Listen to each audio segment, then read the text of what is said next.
오늘은 그 유명한 이표부터 말씀드리면서 오늘 설교를 이끌어 가고자 합니다. 만남의 중요성을 이야기할 때마다 저는 이 내용을 여러분들에게 너무 많이 강조해서 이제는 식상하지 않을까 할 정도의 걱정이 밀려오기도 합니다. 그러나 이 문장보다 더 좋은 문장을 만난 적이 없기에 이렇게 또 한 번 말씀을 드립니다. 사람이 사람을 만나면 역사가 일어나고 사람이 하나님을 만나면 기적이 일어난다라는 내용입니다. 이 내용을 이렇게 오늘은 각색해 보겠습니다. 부활의 주님을 만나면 기적이 일어납니다라고 말입니다. 옆에 있는 분들이 한번 축복합니다. 부활의 주님을 만나십시오. 기적이 일어납니다. 서로에게 축복합니다. 부활의 주님을 만나십시오. 기적이 일어납니다. 그랬습니다. 여러분들과 여러분들의 아내가 만나 가정을 이루고 가족사가 나타났습니다. 여러분과 원로 목사님 그리고 그 이어서 제가 만남으로 인해서 성산 교회사가 이루어졌고 이루어지고 있습니다. 오늘 여러분들과의 만남을 통해서 놀랍고 반가운 역사가 장식되어질 수 있기를 우리 구주 예수 그리스도 이름으로 축원합니다. 그때도 그랬습니다. 모세와 이스라엘 자손이 만남으로 새로운 역사가 나타났습니다. 출애굽의 역사가 나타났던 것이었습니다. 모세와 아론과 훌의 만남과 동시에 여호수아의 만남을 통해서 호전적인 아말렉과의 전쟁에서 승리하는 역사가 만들어졌던 것을 성경은 우리에게 가르쳐주고 있습니다. 마침내 그들은 연합하여 하나님을 만나게 되는, 그래서 시내산에 이르기까지의 아름다운 역사를 일구어 나갔던 믿음의 선배들의 모습을 우리는 성경을 통해서 만나게 됩니다. 그런데 그네들이 하나님을 만나면서는 놀라운 역사와 더불어 놀라운 기적이 일어났던 것을 오늘 성경은 우리에게 소개해 줍니다. 출애굽 자체가 기적이었습니다. 이스라엘 자손의 지역에만 빛이 있었다는 것 자체가 기적이었습니다. 온통 어두움이었으나 하나님을 믿는 백성들에게는 흑암 중에 빛이 일어나는 것 자체가 기적이었습니다. 어린 양의 피를 발랐다는 단순한 한 가지 이유만 가지고서라도 장자와 짐승이 죽지 아니하고 살아남의 축복이 나타나게 되었다는 것, 이것 자체가 기적이었습니다. 홍해가 갈라지는 것이 기적이었고 반석에서조차 물이 터져나왔다는 것이 기적이었습니다. 일일이 열과 열이올 정도의 수 없는 기적에 대해서 오늘 본문 말씀은 단순하나 강력하게 이렇게 말씀합니다. 4절 말씀을 믿음으로 선언하며 같이 한번 읽습니다. 내가 애굽 사람에게 어떻게 행하였음과 내가 어떻게 독수리 날개로 너희를 업어내게로 인도하였음을 너희가 보았느니라. 하나님이 이스라엘 자손들을 업어 인도하셨다라고 강조하시는 것을 기억하십시오. 그런데 업어 인도하셨는데 그것도 독수리의 날개와 같은 안전장치에서 하나님의 백성들을 인도하였다라는 이 말씀을 주목하여 보셔야 합니다. 독수리 날개란 말은 가장 완벽한 장치를 의미합니다. 날짐승의 제왕 독수리 뿐만 아니라 독수리가 그 새끼를 훈련시킬 때에도 동일한 표현을 하고 있는 것을 성경은 우리에게 가르쳐줍니다. 둥지에 머물러 있으려고 하는 새끼 독수리를 이제는 독수리 그 날짐승의 제왕으로 만들기 위해서 그 둥지를 흐트러 버립니다.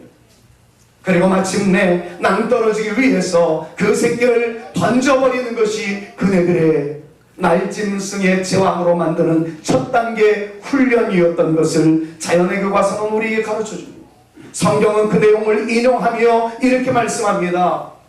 그 새끼가 위대한 용사가 되어지기까지 던져버리는 시험을 강행하지만 땅에 떨어질세라 어미 독수리가 내려와서 넓은 날개를 펼치고 그를 다시 안아 위로 올라가는 놀라운 역사를 시행하던 것을 보면서 신명기 32장 11절에서는 이렇게 소개하고 있는 것으로 우리에게 다가오십니다. 다시 한번 읽어봅니다.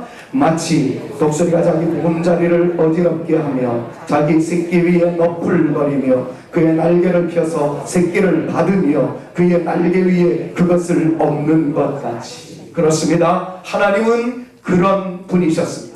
그의 모습은 보이지 않았지만 말씀으로 인도하시고 기적을 보여주시며 하나님의 존재를 나타내신 분이셨습니다. 오늘 이 자리 예배를 드리는 여러분들에게 말씀으로 다가오시는 예수 그리스도의 은혜와 하나님의 놀라운 역사가 여러분들의 피부로 느껴질 수 있기를, 여러분들의 삶의 놀라운 역사로 나타날 수 있기를, 기적과 같은 은혜로 임하여질 수 있기를 우리 구주 예수 그리스도의 이름으로 축원합니다. 자, 그 하나님은 다시 한번 우리에게 오늘 말씀을 통해서 이렇게 말씀합니다. 내가 너를 업어 키웠던 존재로서 내가 너희를 앞으로 인도해 나갈 것이며 너희를 책임질 것인데 다음의 말씀을 잊지 말거라. 그러면서 다시 하나의 말씀을 허락해 주셨습니다. 하나님 이렇게 말씀하시는 듯 다가옵니다. 너희들 봤지? 내가 너희를 어떻게 인도했는지, 그리고 너희들의 대적을 내가 어떻게 멸망시켰는지 너희는 알지? 그리고 봤지? 말씀을 통해서 들었지? 봤다면 나랑 당시 관계를 형성하지 않으려? 봤다면 나와 다시 한번 아름다운 관계 속에서 멋진 놀라운 역사를 일구어내는 하나님의 사람이 되어보지 않으려? 질문을 던지면서 하나님께서 제시하신 방법이 있었어요. 계속해서 만남을 이루어가자. 그러시면서 관계를 이어나가는 구체적 방법은 다른 것이 아니었습니다.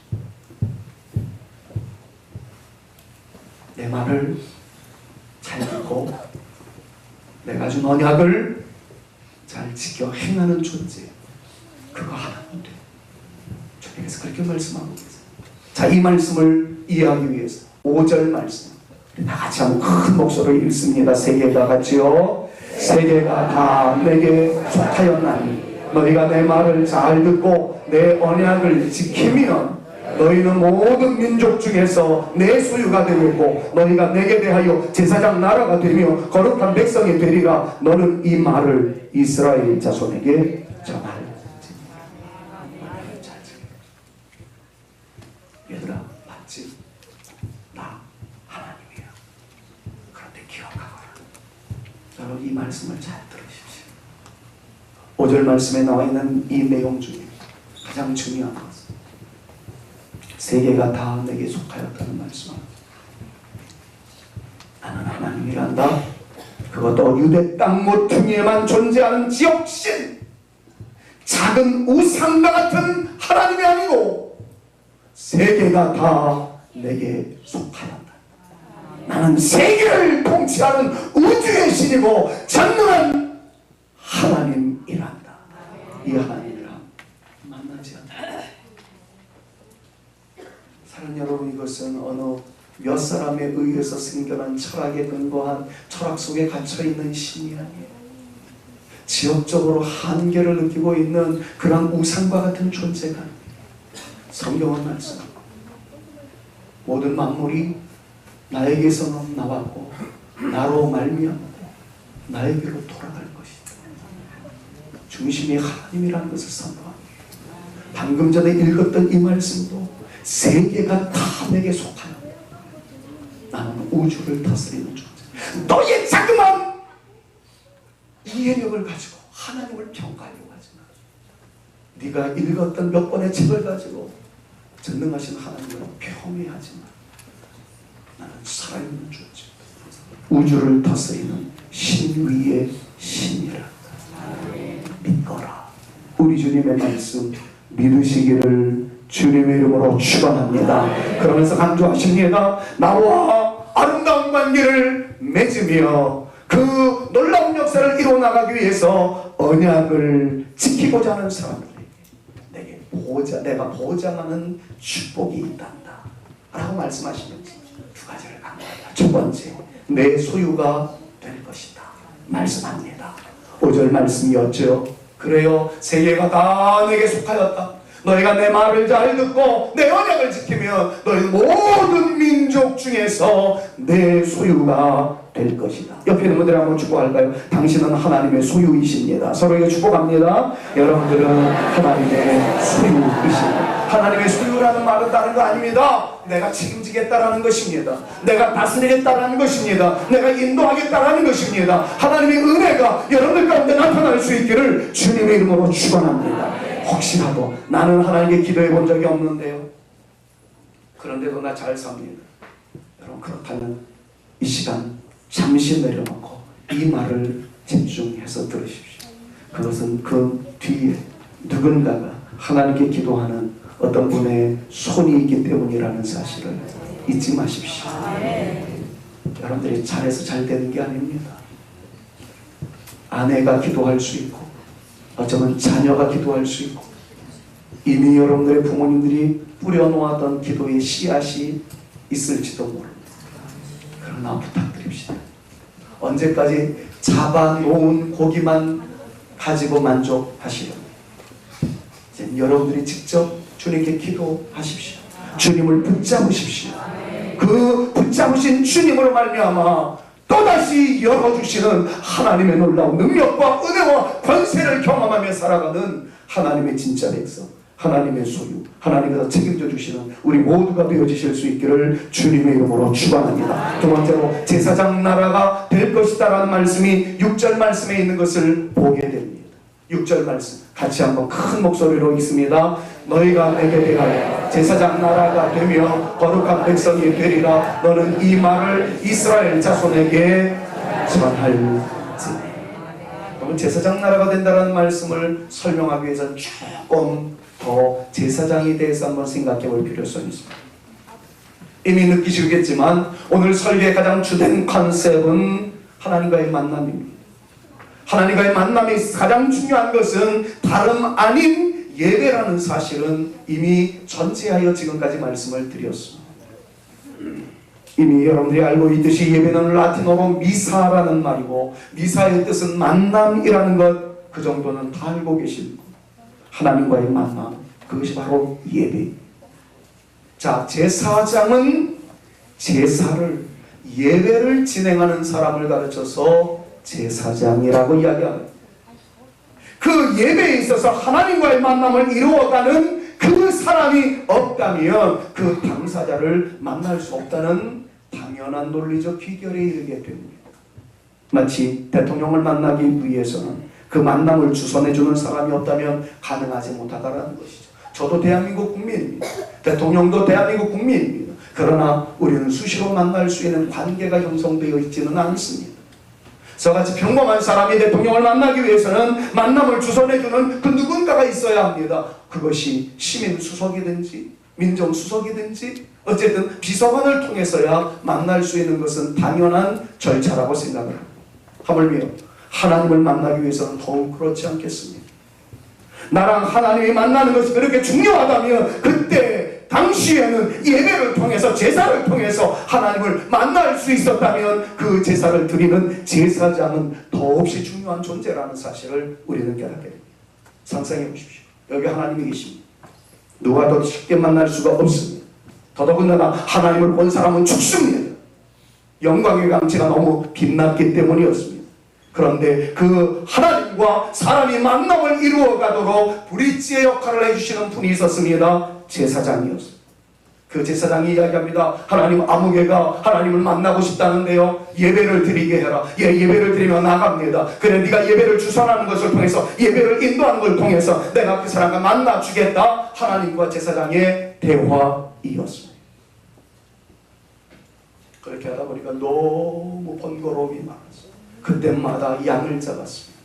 그때마다 피를 뿌려야 했습니다. 하나님께서는 결단을 하셨습니다.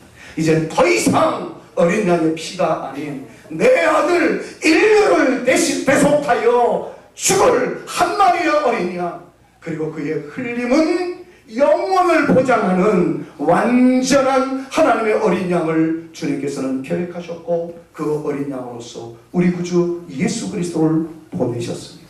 하나님과 인간의 만남 속에서 인간이 하나님을 만나면 죽습니다.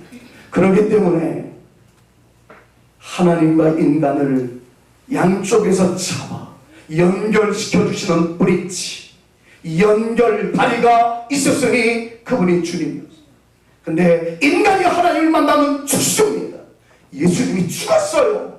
내가 죽을 그 자리에서 말입니다. 그리고 부활하심으로써 나를 살려주셨어요. 그 연결고리가 우리 구주 예수 그리스도이신 줄로 믿습니다. 그래서 예수님을 향해서 이렇게 말합니다. 그는 단번에 제사를 이루신, 하나님과 인간을 단번에 만나게 해주신 영원한 하나님의 어린 양이라고 말합니다. 우리는 이 예수님이 우리의 주님이심을 믿습니다. 그런데 우리에게 또다시 강조합니다. 우리를 이으신 예수님의 사랑을 너희가 경험했다. 너희들은 제사장 나라가 되어야 한다. 무슨 말일까요? 예수님 만나 하나님의 백성이 되었습니다. 예수님 만나 하나님의 자녀가 되었습니다. 그렇다면 이제 우리가 해야 할 일이 있다는 거죠. 그것은 제사장 나라가 되라는 것입니다. 말씀 정리할게요. 독수리 날개 같은 하나님의 보호가 우리에게 넘치게 된다는 오늘의 말씀을 믿음으로 받으시기 바랍니다. 날개로 업어주실 정도의 사랑이 우리에게 가득 임하게 된다는 주님의 말씀을 붙잡고 여러분들 모두가 다 주 안에서 승리하는 하나님의 사람들 되실 수 있기를 주님의 이름으로 축원합니다. 하나님과의 만남을 통해 기적을 경험한 사람들아, 너희는 제사장 나라가 될 것이다, 되어야 한다. 이 말씀을 기억하면서 여러분들이 예수님을 만나셨다면 이제는 제사장 나라의 역할을 감당하라는 거예요. 여러분들이 만나신 예수님을 그 누군가도 만날 수 있게 해주라는 것입니다. 여러분들이 만나신 하나님을 그 누군가에게도 만날 수 있도록 제사장의 역할을 감당하라는 것입니다. 사랑하는 여러분, 하나님을 만나면 삽니다.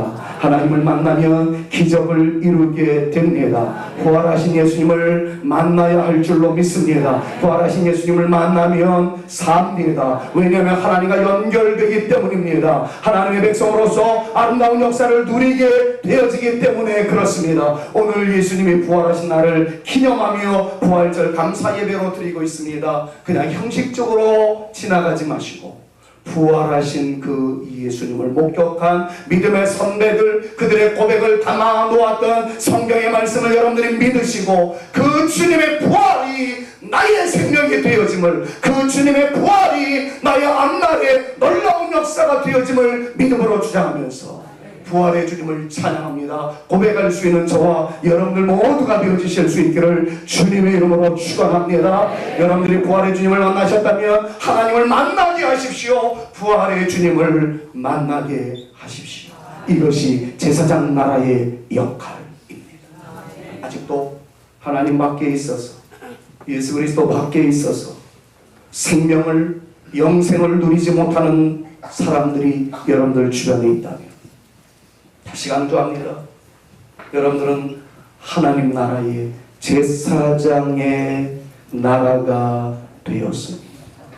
하나님을 만나, 부활의 예수님을 만나 영생의 복을, 그 놀라운 축복과 기적을 누리게 하시는 연결고리로서 그 누군가에게 예수님을 전달할 수 있는, 예수님의 부활하심을 선포할 수 있는, 하나님의 놀라운 역사를 선포할 수 있는 하나님의 사람들이 되어져야 할 줄로 믿습니다. 여러분들이 선포하는 순간 기적이 나타날 거예요. 그들로 살아나게 될 줄로 믿습니다. 제가 목사로서 이제 마지막으로 여러분들에게 이렇게 선포합니다. 이 말씀을 그냥 김 목사의 축복으로만 끝나지 말고 하나님께서 주신 마음의 감동으로 여기셔서 여러분들이 믿음으로 주장하실 수 있기를 소망합니다. 죽음의 자리에서 일어나신 예수 그리스도의 은혜가 여러분들 개개인에게 그대로 나타날 수 있기를 축복합니다. 여러분들의 질병의 자리에서 일어날 수 있기를 소망합니다. 여러분들의 상처의 자리에서 일어날 수 있기를 축복합니다. 여러분들의 우울의 자리에서 일어날 수 있기를 바랍니다. 여러분들의 의심의 자리에서 확증하는 자세로 나타날 수 있기를 주님의 이름으로 축원합니다. 사망이 우겨상을 당한다 할지라도, 내 인생에 여러 가지 굴곡된 일들이 나타난다 할지라도 부활하신 예수 그리스도의 그 놀라운 권세를 믿음으로 주장하여 앞으로 전쟁에 나갈 수 있는, 승리할 수 있는 하나님의 사람들로 세워질 수 있기를 우리 구주 예수 그리스도의 이름으로 축원합니다. 여러분들에게 막혀 있었던 그것, 마치 죽은 것 같았던 여러 가지 요소가 있었다면 부활하신 예수 그리스도의 능력으로 말미암아 소생되어져 가는, 다시 한번 살아나게 되는 그 놀라운 축복이 임할 수 있기를 우리 구주 예수 그리스도의 이름으로 축원합니다. 주님을 믿고 만나고 경험하면서 누군가로 하여금 만나게 하실 수 있는, 믿게 하실 수 있는, 그래서 그들로 하여금 살아날 수 있게 하는 제사장 나라가 되십시오. 이것이 부활절을 맞는 우리에게 주시는 주님의 바라심입니다. 옆에 있는 분들아, 마지막으로 선포합니다. 부활의 주님을 만나 기적을 맛보실 수 있기를 바랍니다. 축복합니다. 부활의 주님을 만나 기적을 맛보시기를 바랍니다. 한 번 더 할게요. 부활의 주님을 만나게 하셔서 그 사람으로 하여금 기적을 누리게 하십시오. 축복합니다. 부활의 주님을 만나게 하셔서 그분으로 하여금 기적을 맛보게 하십시오. 그것이 바로 오늘 본문 말씀의 핵심 가치였던 너희는 제사장 나라가 될 것이다. 이 말씀이었습니다.